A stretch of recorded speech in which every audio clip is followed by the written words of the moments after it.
nenamato yenyu kunge ndiri pano nhasi uno. Saka ndoda kukutendai nevanamati vese nevatendi vese vari pano manheru anaya. Pamusoro ikwamuri, pamusoro ikunana baba nevamwe vese vari pano, all protocols observed. Manheru ano ndauya nefaith encouragement yedu yeday 8.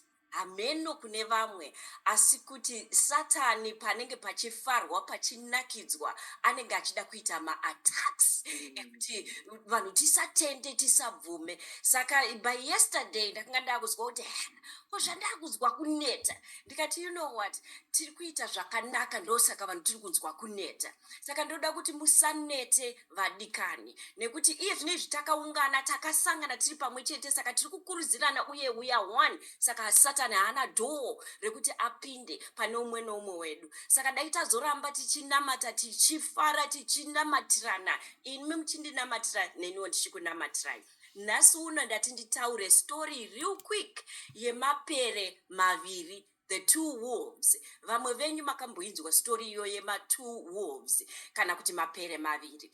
Nhasi uno ndoda kuti pamuri ipapapo ndoda kuti mubate shoulder yenyu yekuleft. Ingobatai shoulder yenyu yekuleft.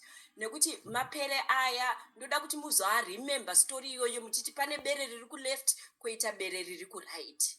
Saka bere riri kuleft iri mukabata pa left apa muchaona riri bere rakatakura, ndo rinenge rakatakura fear, ndo rinenge rakatakura doubt, ndo rinenge rakatakura anger, ndo richine hasha, ndo rine kusavimba, ndo rine kutsamwa nekupopota, ndo rine kushora, kuzvishora nekushora vamwe, ndo bere riri apa. It's a wolf inenge iri kuleft, right?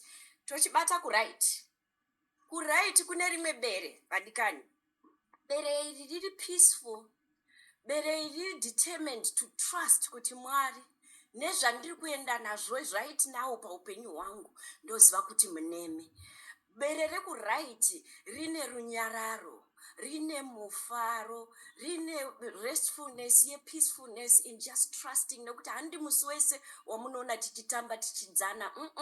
Mamwe mazuva kunyange dai ukada kuzviita positive say hazviite vadikani zvinenge zvichiramba. Asi wolf yekunoku iyi ndo iya inoti namata, daira, chidzikama, chizvipa kuna Jesu kana wazvinamatira kuti Jesu vazvitore chirega kutakura. Ukange wazvitakura uchiona kuti you know what, zviri kuramba sei zuva ranhasi, it means uri kufidha wolf iri kuleft. Saka ndoda kuti muzobata kuleft muti ndeipi wolf yandiri kufidha panapa, ndeye kuleft here kana kuti ndeye kuright.